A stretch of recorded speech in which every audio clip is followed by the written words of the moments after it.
tổ chức cho công này giờ lúc hồi mình tổ công ham cho công mẹ vậy cho mình tổ cho hả vô này về thằng này ta nà chỗ này giờ không ăn mình tay đến dùng tôi mày cứ việc cho cái em muốn nó để cho cả mình đi này căn này em phải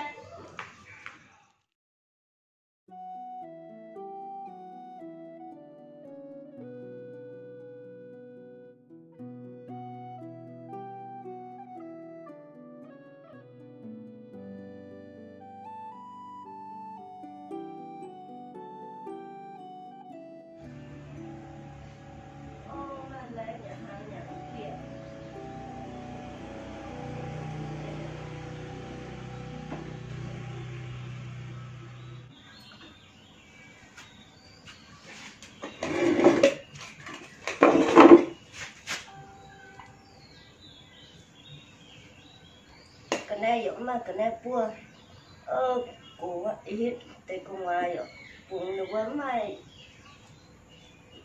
lụt này bây giờ khoai nhà chín để kinh né lụt hết mình cái này bùa cái để cùng ai ta siết hàng gì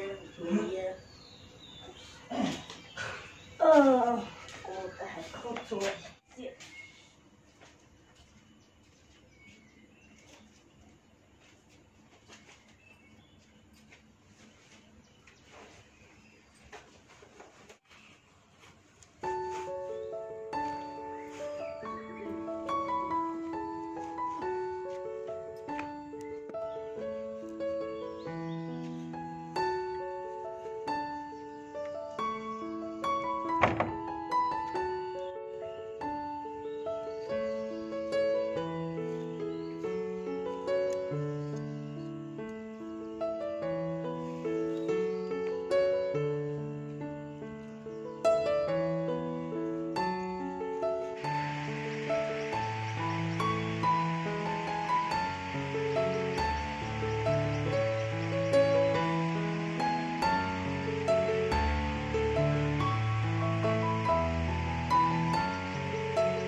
mình tay đến dùng tôi mày cứ việc cho cái em muốn nó để cho cả mình đi này căn này em phải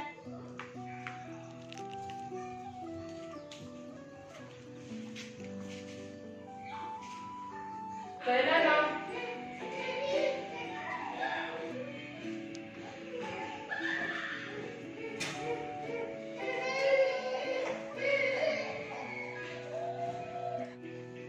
giờ cô mấy nhâm tôi nói rồi về ngon mình thì mình về nhâm chơi canh tổ con mấy dùng tu mày thì mình nói nữa cả trong hai mi canh này nhâm phe giờ cái lần dùng tôi mày này nên cái lần nó có mày nha rồi nó dùng tôi mày phe rồi mình nói phe cho mèo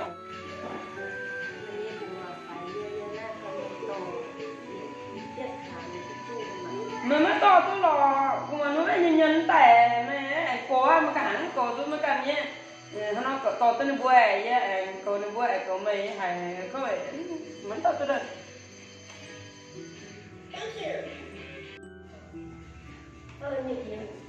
hắn hoàng á tôi thằng nó sẽ cùng mình nói mà hay hết mình nè đi nó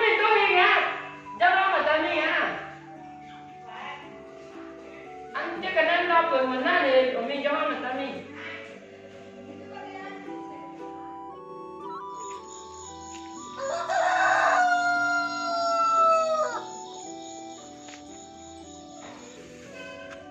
đây bé bà cái này chứ này thì mình có cho hết xe nhở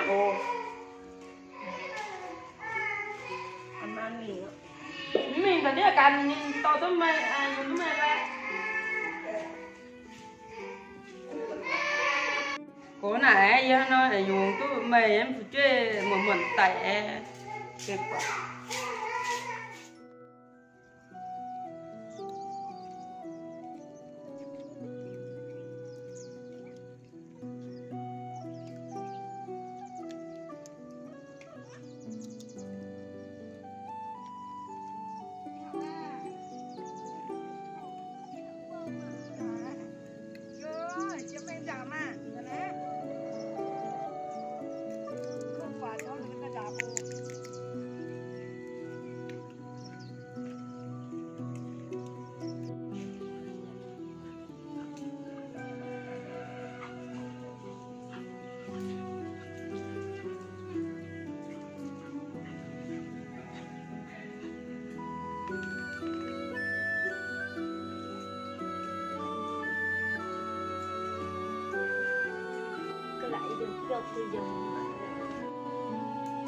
Cô này về thằng này ta nè. Ta nè chỗ này.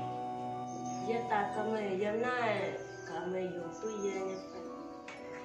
Yo, cái nào chỗ chứ này. Đang đây. Gan nhiều yến chia bông phải hoa ổ. Mày cái yếm say yếm tôi hít ba rồi yến lẻn tôi mày yến này lao đơ. Yến số mình số công mi về số mình số công anh mình số ta này hiền chia về. Nhưng mà giờ nghe thảo yến này vẫn biết cha nghe tao mày quá. Còn mày bây giờ thảo nhà cái hoa phải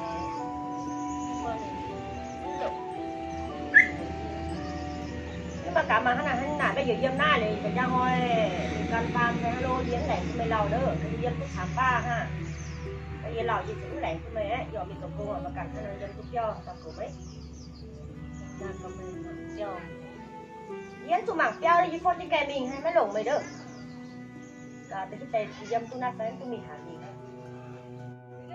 nhưng mà con lại yên mình tổng phang vừa mà cả Nghe xìa. Nhà này ta mi mà. yên mình á đấy thì để hoàng mình thảo phang quá Mình xem mi ạ. Rồi có tó mắt tụi ta rồi. Mà tao căn tụi mình là miền của miền.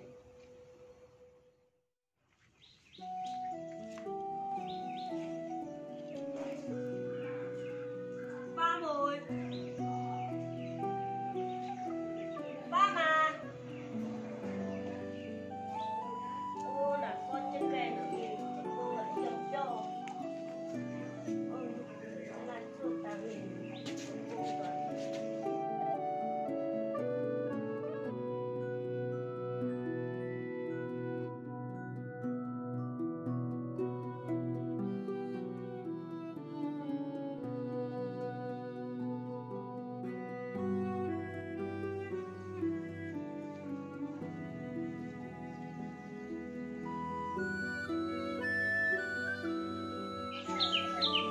Ba là thả tái, ai có quý á.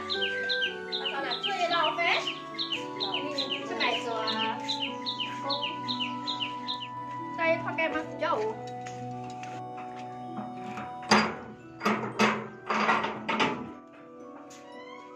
Ba, tiếng phải phui ra, phải phui cho hả? Nát.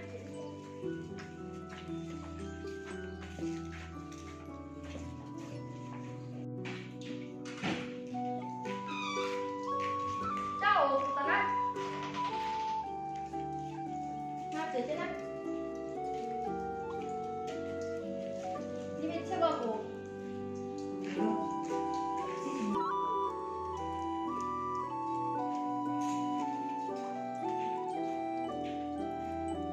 Có chân gạo không ạ? Nhưng mà tao này này lò phé. giờ ta có mày dân chẳng Ta kia này nhiều em này cho tôi kia cho tôi hàng nhà này rồi tôi cho công này giờ là mọi mình cho công ham cho công mẹ mấy cho mà giờ cho hàng đi nhà mẹ cho cô là yên tổ tu nhân mà này từ tôi xe thì em sáng nào cả hai nó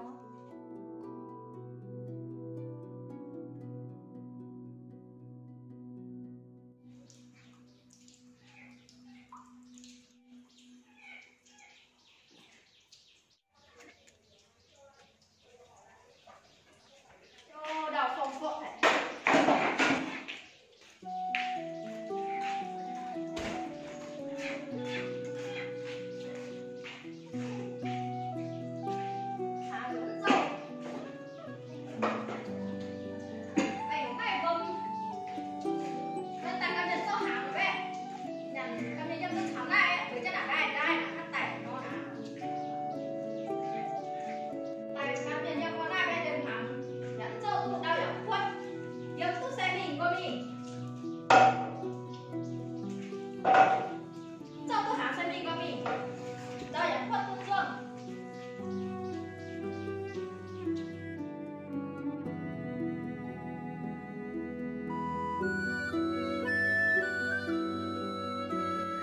là bún miền pháo mà cao á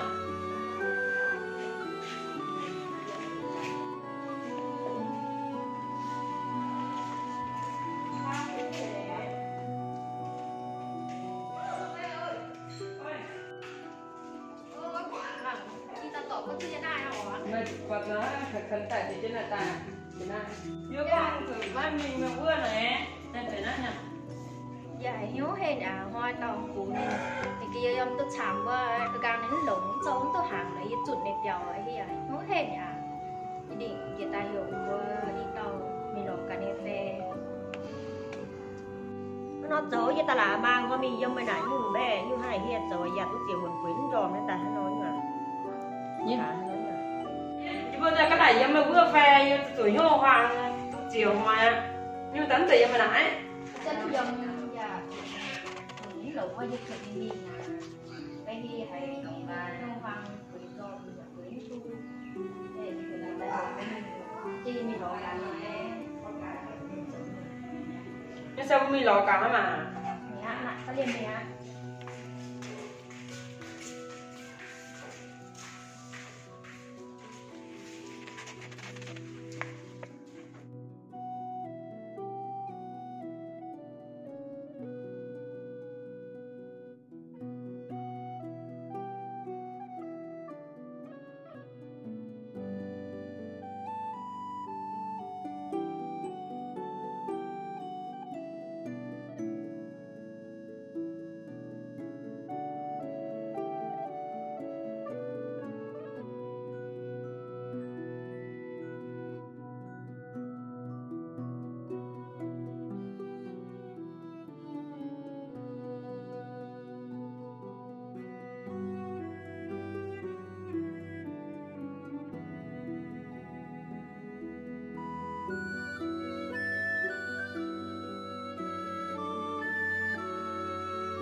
tỏ con từ xiện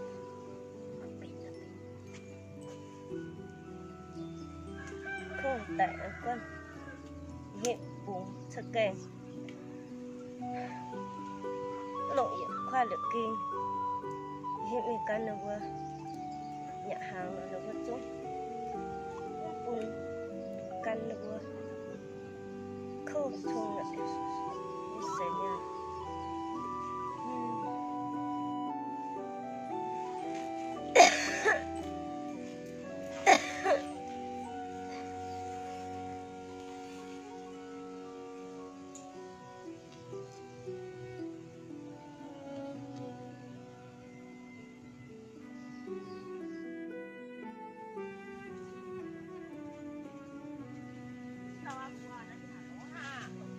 má ơi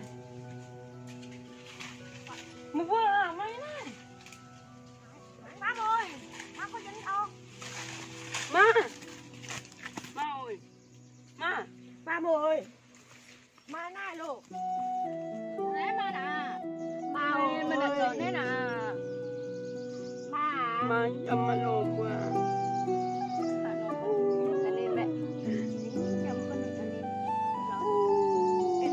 mà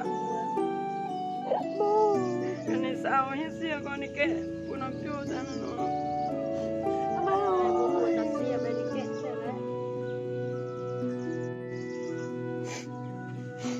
má ơi